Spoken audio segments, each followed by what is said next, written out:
June 4, 1940, Achnacarry, Scottish Highlands. The war is 9 months old, and Britain stands alone. Across the Channel, Nazi Germany controls a continent. In London, Churchill's voice echoes through Parliament. We need men who can strike terror into the enemy's heart. But how do you weaponize fear itself? How do you transform ordinary soldiers into living nightmares? The rain falls cold on Castle Achnacarry, ancestral home of Clan Cameron, now converted into something darker, a forge of psychological warfare. Here, in this remote Highland fortress surrounded by mountains and mist, a new kind of soldier is being born, not through propaganda, not through ideology, but through a calculated reimagining of combat itself. Lieutenant Colonel Charles Vaughan watches the first recruits arrive. Miners from Wales, clerks from Manchester, fishermen from Cornwall.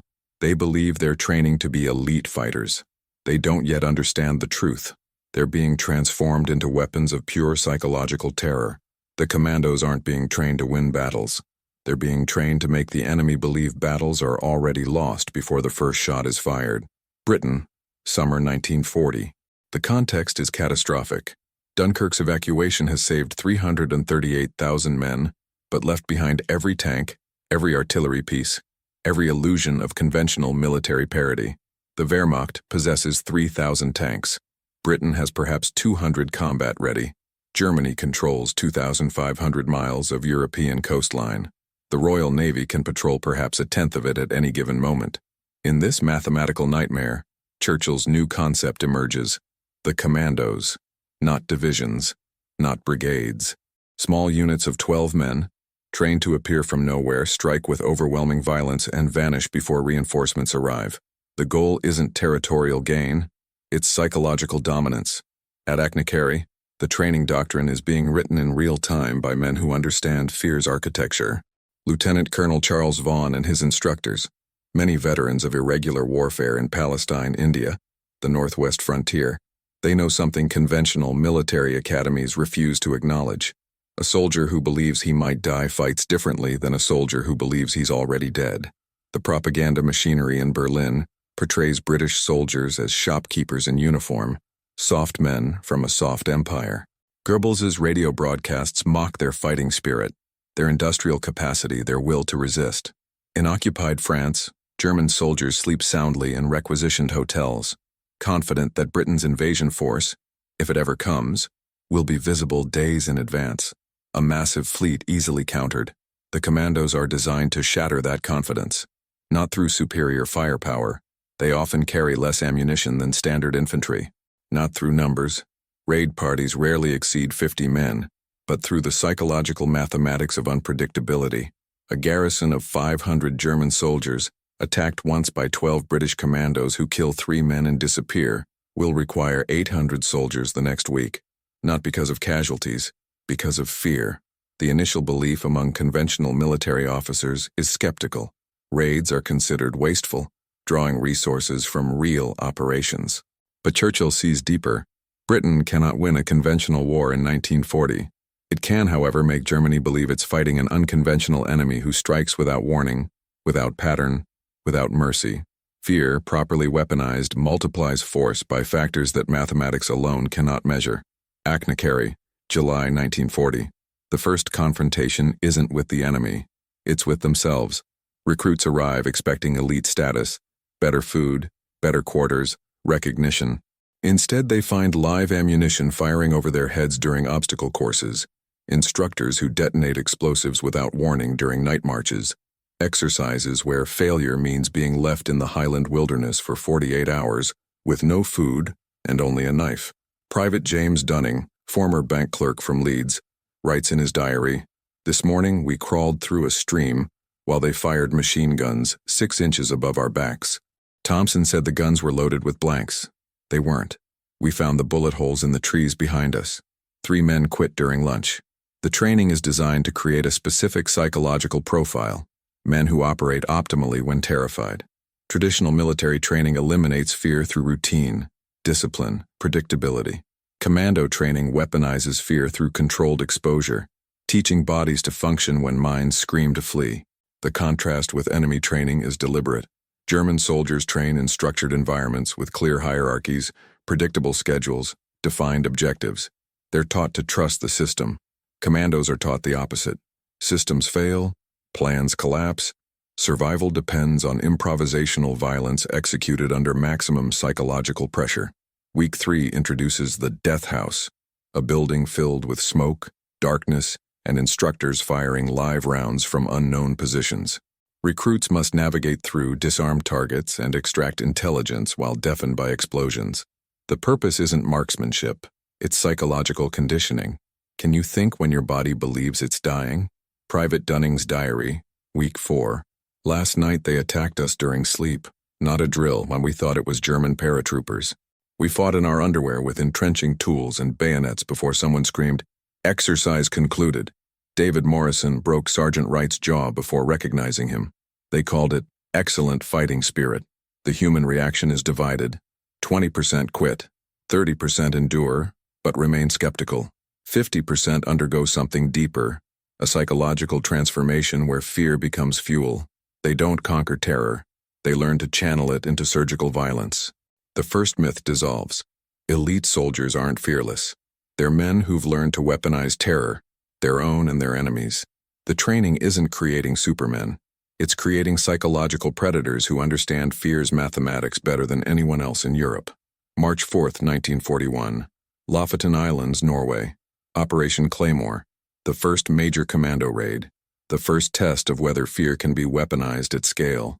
Intelligence reports suggest 1,200 German soldiers garrison these fishing islands. The commando force. 500 men. The objective isn't military in the conventional sense. Destroy fish oil factories supplying glycerin for Nazi explosives, capture encryption materials, and most importantly, demonstrate that nowhere occupied by Germany is safe. The landing occurs at dawn. No preliminary bombardment. No warning. The commandos emerge from landing craft in complete silence, moving through the fishing village of Svolvær like ghosts. German sentries are killed with knives before they understand what's happening. The first gunfire doesn't erupt until commandos are already inside German headquarters. Captain Peter Young's after-action report captures the psychological effect. The garrison commander was found sitting at his breakfast table, still holding his coffee cup. He didn't resist. He didn't reach for his weapon. He simply stared at us as if we'd materialized from mythology. He kept repeating unmöglich, impossible. The factories are destroyed. Encryption equipment is seized. 228 German prisoners are taken, along with 314 Norwegian volunteers eager to join Free Norwegian forces. But the military gains are secondary to the psychological impact. The commandos inflict 47 casualties and vanish back to sea before German reinforcements arrive from Narvik. In Berlin, the reaction is rage mixed with confusion. How did 500 British soldiers travel 2,200 miles, strike a defended target, and extract without detection? Göring demands answers. Hitler orders coastal defenses strengthened, pulling 40,000 soldiers from potential Eastern Front deployment to guard against raids that might never come. This is the strategy's genius. 12 hours of violence reshape German strategic thinking. Every Norwegian fishing village now requires permanent garrison. Every coastal position becomes a potential target. Germany must defend everywhere, concentrating nowhere because commandos could strike anywhere. The psychological mathematics are brutal. Britain spends 500 men for 12 hours and forces Germany to permanently deploy 40,000 men across thousands of miles of coastline. Fear multiplies force. Uncertainty paralyzes planning. Private Dunning's diary, returning from Lofoten, we came back different. Not because we killed Germans, that's ordinary war, but because we saw their faces when they realized we'd penetrated their security without warning. We saw them understand they weren't safe anywhere. That look in their eyes, that's what we're weaponizing, not bullets. Terror. The psychological effects ripple through both armies in unexpected ways. Among German forces, a new vocabulary emerges. Commando angst, commando anxiety. Soldiers stationed on coastal duties report increased sleeplessness, heightened startle responses, deteriorating morale. Wehrmacht medical reports from Norway and France document rising incidents of nervous exhaustion despite minimal actual combat. A captured German lieutenant, interrogated after the Vogso raid in December 1941, provides chilling testimony. We were told the British were weak, exhausted, incapable of offensive operations. Then you appeared from the darkness, Killed half my platoon in minutes and vanished. Now I stare at the sea every night wondering if tonight is when you return. I haven't slept properly in 3 months. This is asymmetric warfare's deepest secret. The psychological cost of anticipation exceeds the cost of actual combat.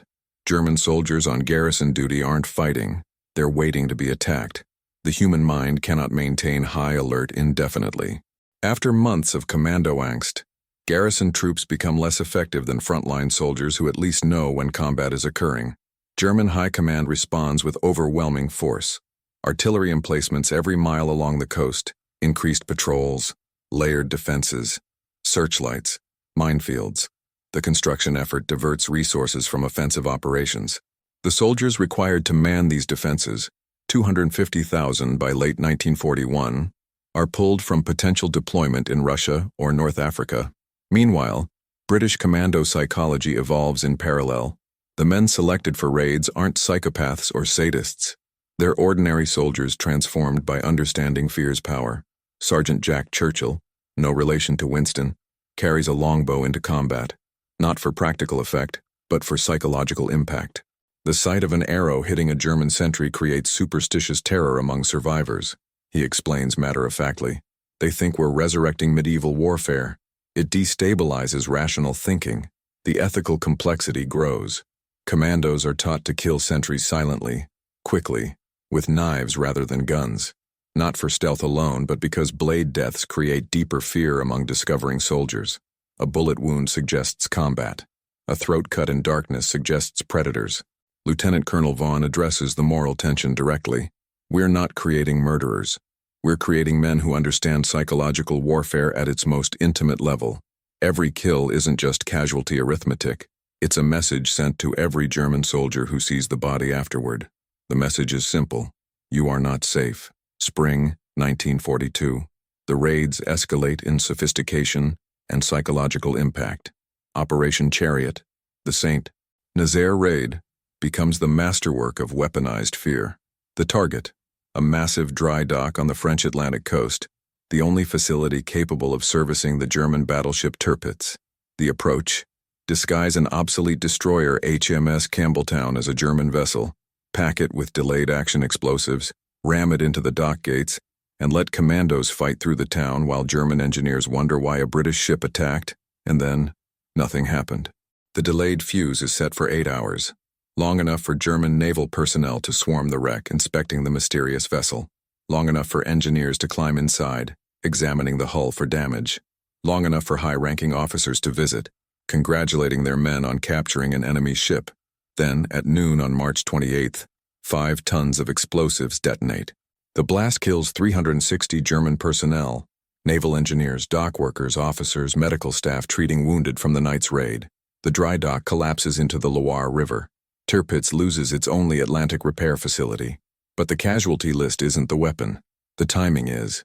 German forces spend 8 hours believing they've repelled a failed British raid, only to discover the raid was a time bomb, literally and psychologically. The commandos weren't defeated. They sacrificed their ship as a Trojan horse. The psychological aftermath is documented in Wehrmacht reports.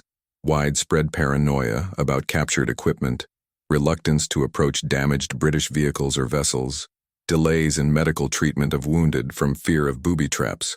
One German officer writes, "We can no longer trust our victories. Even our successes might be British deceptions." Among the British commandos who survived St. Nazaire, a different psychological shift occurs. Of 611 men who participated, 169 were killed and 200 captured. Yet morale among survivors and new recruits soars. Why?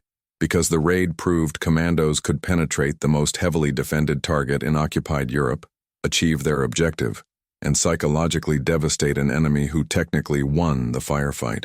Lieutenant Commander Robert Ryder, awarded the Victoria Cross for leading the raid, explains the paradox. We didn't measure success in survived soldiers. We measured it in enemy psychology. By that metric, St. Nazaire was devastating. Every German officer on the Atlantic coast now sees every piece of debris as a potential weapon. We've turned their caution into paralysis. The emotional weight of weaponized fear begins to extract costs from those who wield it. Commandos returning from raids exhibit symptoms the military doesn't yet have vocabulary for: hypervigilance, emotional numbness, sudden violence triggered by unexpected sounds. They're not shell-shocked in the traditional sense. Most experience less sustained combat than conventional infantry, but they've internalized something darker, the intentional cultivation of terror in other human beings. Private Dunning's diary, May 1942. We killed 3 sentries last night in silence. Knife work. Quick. Professional. Then we positioned the bodies where the morning shift would find them, arranged deliberately to look like ritualistic murder. We wanted the survivors to believe we're monsters. The problem is, I'm no longer sure we're not. The moral tension creates division among commando ranks. Some embrace the psychological warfare role completely, viewing enemy fear as ammunition equivalent to bullets. Others struggle with the deliberate cultivation of terror. A chaplain attached to commando units reports, "These men ask me if God forgives psychological torture. I have no answer. They're not physically torturing anyone. They're weaponizing uncertainty and dread. Is that a sin?" Simultaneously, the burden on German defenders intensifies beyond pure fear into psychological collapse. Medical records from occupied France document what German doctors call coastal neurosis, a condition affecting guards who've served 6 months on anti-commando duty without experiencing an actual raid. Symptoms include paranoid delusions, auditory hallucinations of British voices, and violent overreactions to civilians. One particularly revealing incident: a German garrison in Brittany fires on French fishermen at dawn, killing 12 civilians, because sentries hallucinated British commando infiltration. The Wehrmacht court-martial transcript records testimony from the guard commander. Every shadow is a British knife. Every silence is preparation for attack. We cannot distinguish real threats from imagined ones anymore. The British have made us see enemies everywhere. The strategic mathematics become clear. Commandos don't need to raid every coastal position. By raiding a few with spectacular psychological effect, they force Germany to treat every position as perpetually under siege.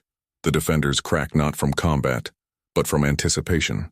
In London, military analysts calculate the force multiplication with cold precision. 4,000 active commandos tie down 300,000 German soldiers in defensive postures, degrade their combat effectiveness through sustained psychological stress, and force infrastructure investments that divert resources from offensive operations. Fear, properly weaponized, achieves what conventional divisions cannot. August 1942. Operation Jubilee. The Dieppe Raid. The weaponization of fear meets its bloodiest test and most complex legacy. Unlike previous precision strikes, Dieppe is a full-scale assault. 6,000 troops, mostly Canadian infantry supported by commandos, attacking a fortified French port in daylight. The objective is multifaceted: test amphibious landing techniques, capture intelligence, destroy infrastructure. But the deeper goal remains psychological. Prove Britain can launch continental invasions and shake German confidence in coastal defenses. The operation becomes a catastrophe in conventional military terms. Of 6,000 attackers, 3,623 become casualties, killed, wounded, or captured. The Canadians are slaughtered on the beaches by prepared German positions. Tanks cannot traverse the shingle beaches. Air support fails to suppress defenders. The withdrawal occurs under devastating fire. Yet within this disaster, the commando elements achieve their psychological objectives with surgical precision. Number 4. Commando, led by Lieutenant Colonel Lord Lovat, destroys the Hesse battery, 6 150mm guns dominating the landing beaches, with 0 casualties. They infiltrate 6 miles behind German lines, kill the gun crews, demolish the weapons, and extract successfully. Number 3. Commando similarly achieves its objectives on the opposite flank. The psychological divergence is stark. Conventional forces attacking prepared positions suffer predictable, terrible losses. Commando units using stealth, surprise, and psychological tactics succeed completely. The lesson reshapes Allied strategy. Don't fight where the enemy is strong. Attack where he believes he's invulnerable, then vanish. German analysis of Dieppe reveals unintended psychological victory. Wehrmacht reports celebrate repelling the invasion, but deeper intelligence assessments express concern. Why did the British sacrifice so many men to test our defenses? What are they learning? When will the real invasion come? This is Dieppe's hidden success. It reinforces German paranoia about Allied intentions. Instead of reducing coastal defense investments after their victory, Germany strengthens them. convinced that Dieppe was reconnaissance for a larger invasion. By 1943, German forces manning the Atlantic Wall number 450,000 soldiers, nearly 500,000 men who could have reinforced Stalingrad or Sicily, instead defend against commandos who might attack anywhere. Private Dunning, one of the lucky number 4 survivors, writes, "We lost friends at Dieppe, good men, but we also learned the final truth about fear as weapon. Even our defeats make the enemy more afraid. They beat us badly, but now they're fortifying every beach on the continent. They're trapped in defensive posture because they can't predict where we'll strike next." The commando doctrine spreads beyond Britain, revealing fear's weaponization as a universal military principle. American Rangers train at Achnacarry, learning the same psychological techniques. The 1st Ranger Battalion, led by William Darby, embraces the fear as weapon philosophy so completely, they adopt the motto, "Rangers lead the way," a psychological statement as much as tactical doctrine. Their first operation, Arzu in North Africa during Operation Torch, mirrors British commando successes: surprise night assault, overwhelming violence, demoralization of defenders before conventional forces arrive. Soviet partisans independently develop parallel tactics behind German lines. Though ideologically different from British commandos, they recognize the same psychological mathematics. Small units attacking without warning, disappearing into civilian populations, force enemy overreaction that alienates local populations. By 1943, German forces in occupied Soviet territories deploy 600,000 soldiers on anti-partisan duties, troops desperately needed on the Eastern Front. The convergence of tactics reveals fear weaponization as strategic principle, not British invention. Humans respond predictably to unpredictable violence. Defenders confronting invisible attackers exhaust themselves through constant vigilance. The cost of anticipation exceeds the cost of combat. German forces attempt counter-psychology with savage reprisals. After partisan or commando attacks, they execute civilians, burn villages, implement collective punishment designed to terrorize populations into cooperation. But the strategy backfires psychologically. Brutality against civilians creates more resistance fighters, while demonstrating German fear of invisible enemies. Reprisals become psychological admission that commandos and partisans are winning. A revealing intelligence intercept from 1943 captures this dynamic. German Wehrmacht general complains to Berlin that anti-commando operations are militarily successful, but strategically destructive. They kill raiders, but the reprisals required to maintain order create more resistance than they eliminate. Meanwhile, commando training evolves toward even deeper psychological sophistication. New recruits learn interrogation resistance, deception techniques, and most significantly, how to manipulate enemy psychology during raids. They're taught to leave specific evidence suggesting larger forces, plant false intelligence, suggesting imminent major operations, and create patterns that force enemy overreaction. One exercise at Achnacarry becomes legendary. Recruits must infiltrate a German facility, actually staffed by instructors, acquire intelligence, and escape while leaving evidence suggesting a force 3 times their actual size. The lesson isn't stealth, it's perception management. Make 12 men appear as 50. Force the enemy to prepare for an attack that isn't coming while you strike somewhere else entirely. Fear becomes science, refined through empirical observation and mathematical precision.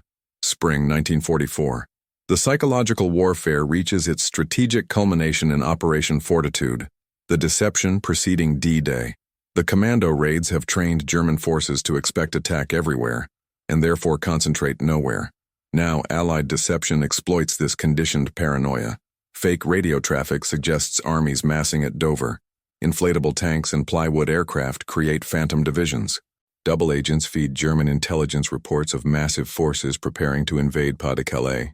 But the deepest deception is psychological. 3 years of commando raids have taught Germans that Allies specialize in surprise attacks at unexpected locations. Therefore, when invasion intelligence points overwhelmingly toward Pas-de-Calais, German analysts suspect deception, yet cannot dismiss the evidence. The commandos have made Germans doubt their own intelligence. Actual commando units participate in pre-invasion raids designed to heighten confusion. Small forces attack Norwegian, Danish, and French positions simultaneously in May 1944, suggesting multiple invasion preparations. German forces respond by maintaining maximum defensive dispersal, Exactly what Allied strategy requires. June 6, 1944. D-Day. The first Allied troops to land are Commandos. British No. 4 Commando hits Sword Beach. French Commandos strike Ouistreham. American Rangers assault Pointe du Hoc. Their objective isn't conventional. It's establishing psychological dominance at the invasion's opening seconds. Lord Lovat's No. 4 Commando lands precisely on schedule at 07:41 hours. Bagpiper Bill Millen playing Highland Laddie under German machine gun fire. The auditory psychology is deliberate. Defenders expecting desperate, chaotic invasion instead hear ceremonial music, suggesting British confidence and coordination. It destabilizes rational response. At Pointe du Hoc, 225 U.S. Rangers scale 100-foot cliffs under fire to destroy artillery threatening Omaha Beach. They discover the guns have been moved, yet the raid succeeds psychologically. German commanders, monitoring reports of Americans climbing sheer cliffs while being shot, conclude Allied forces are fanatic beyond rational calculation. The psychological shock delays coordinated German counterattack by crucial hours. The strategic revelation: 3 years of weaponized fear have conditioned German forces to respond to Commandos with disproportionate defensive resources. When Commandos lead the actual invasion, Germans initially treat it as another raid, delaying recognition that this is the main assault. By the time German High Command realizes the true scale, Allied forces have secured beachheads. Private Dunning, landing at Sword Beach. We came ashore expecting hell, found confusion instead. Germans were prepared for an invasion but psychologically shattered by 3 years of never knowing where we'd strike next. We'd spent years teaching them to fear surprise. Today the surprise was that we came exactly where intelligence suggested. They couldn't believe it.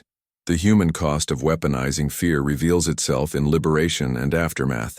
As Allied forces push through France, they encounter German soldiers exhibiting a new psychological profile, paralyzed by defensive conditioning. Wehrmacht troops trained for 3 years to defend against commando raids struggle to transition to mobile defense or counterattack. They've internalized bunker mentality so deeply that aggressive maneuver warfare becomes psychologically impossible. A captured German major interviewed in July 1944 articulates the psychological defeat. You trained us to fear the darkness, to see threats in every shadow, to trust nothing. Then you expected us to attack. We'd forgotten how. We'd spent 3 years waiting for you to kill us in our sleep. When you came in daylight with tanks, we still expected knife attacks from behind. Simultaneously, Commandos transitioning to conventional warfare struggle with their own psychological adaptations. Men trained to operate in 12-man teams executing surgical violence and vanishing find themselves in sustained combat requiring different mindsets. Some adapt successfully. Others fragment psychologically, unable to reconcile the predator identity with sustained battles grinding reality. The deeper revelation emerges in Germany itself as the war concludes. Post-war psychological analysis of Wehrmacht personnel reveals that coastal defense troops exhibit PTSD rates comparable to Eastern Front veterans, despite experiencing far less actual combat. The sustained psychological stress of defending against commandos who might attack anywhere, anytime, proved as traumatic as sustained battlefield exposure. One particularly striking study interviews German soldiers who served coastal defense from 1941 to 1944 without ever encountering actual commandos. 73% report chronic anxiety, sleep disturbances, and hypervigilance persisting years after war's end. They were casualties of weaponized fear, hurt not by bullets but by anticipation of violence that never came. Among British commandos, the psychological reckoning is equally complex. Men who spent years learning to weaponize terror, to kill silently, to manipulate enemy psychology must reintegrate into civilian society. Many struggle. The skills that made them effective psychological warriors, emotional detachment, capacity for controlled violence, comfort with fear, don't translate to peacetime. Private Dunning's final diary entry, May 1945. We won. The Germans surrendered. Everyone celebrates. But I stand in the crowd and feel nothing.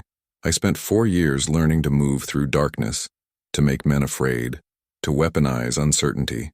Now I'm supposed to return to being a bank clerk. I don't know if the person I was before Acna Carey still exists inside me, or if he died the first time I cut a man's throat and felt nothing. The climax isn't a battle. It's the recognition that weaponizing fear transformed everyone it touched, victors and vanquished alike. May 8, 1945. Victory in Europe. London celebrates. But in Achnacarry, where it all began, Lieutenant Colonel Vaughan sits alone in the castle library, reviewing casualty reports and psychological assessments. The numbers tell a story conventional metrics miss. British Commandos, numbering never more than 15,000 active personnel, tied down 450,000 German troops in defensive postures, forced infrastructure investments exceeding $2 billion, and degraded enemy combat effectiveness through sustained psychological warfare. The force multiplication exceeded 31. By purely military mathematics, the Commando program was history's most efficient combat investment. But Vaughan reads deeper reports on the ones that won't be published. Psychological evaluations of returning commandos reveal 64% exhibit symptoms consistent with what will later be called post-traumatic stress disorder, not from combat trauma in the traditional sense, but from the psychological costs of deliberately cultivating terror in other humans.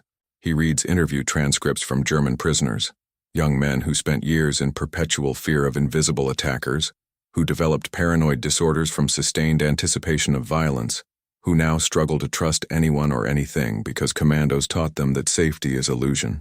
The revelation isn't that fear is an effective weapon. That's been proven beyond dispute. The revelation is that weaponizing fear damages everyone it touches, the attackers who cultivate it, the defenders who endure it, and the societies that must absorb these psychological casualties after victory. Vaughan writes in his personal journal, "Never meant for publication. We created a weapon that won the war, but unlike bombs or bullets, this weapon doesn't stop killing when combat ends. The men we trained to weaponize fear carry that capacity forever. The men who defended against us carry that trauma forever. We discovered that fear, properly weaponized, multiplies force beyond calculation. What we didn't anticipate was that it also multiplies cost beyond measurement. The climax is the understanding that psychological warfare's effectiveness stems from its inability to be switched off. You cannot unlearn fear once it's been weaponized. German soldiers will startle at shadows for decades. British commandos will carry the weight of deliberately terrorizing humans for the rest of their lives. The weapon worked, but weapons, once deployed, continue killing long after war's end. This is the true cost of turning fear into the deadliest weapon. It never stops being deadly. Decades later, historians debate the Commandos' legacy with clinical detachment, force multiplication ratios, strategic impact analyses, tactical innovation studies. But these metrics miss the deeper truth. The British Commandos proved that the human mind is the ultimate battlefield, and fear is its most devastating weapon. The strategic mathematics are undeniable. 15,000 commandos transformed the war by forcing Germany to permanently deploy 450,000 soldiers in defensive postures, divert massive resources to coastal fortifications, and psychologically condition their forces into defensive paralysis.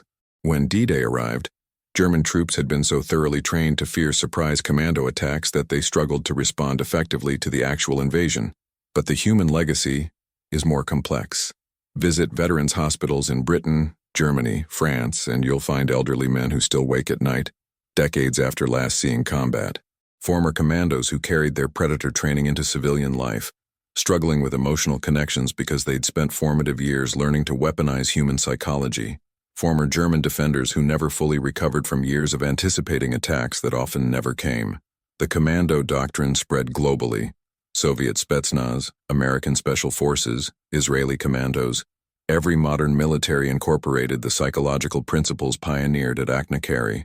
The understanding that small units properly trained in psychological warfare can paralyze larger conventional forces through weaponized unpredictability. Yet modern special forces training includes psychological support systems that didn't exist in 1940. Today's military psychologists recognize what Vaughan intuited. Soldiers trained to weaponize fear require support managing that capacity when warfare ends. The weapon must be carefully stored after deployment or it destroys those who carried it. Private James Dunning lived until 1998. His wartime diaries, donated to the Imperial War Museum, end with an entry from 1946.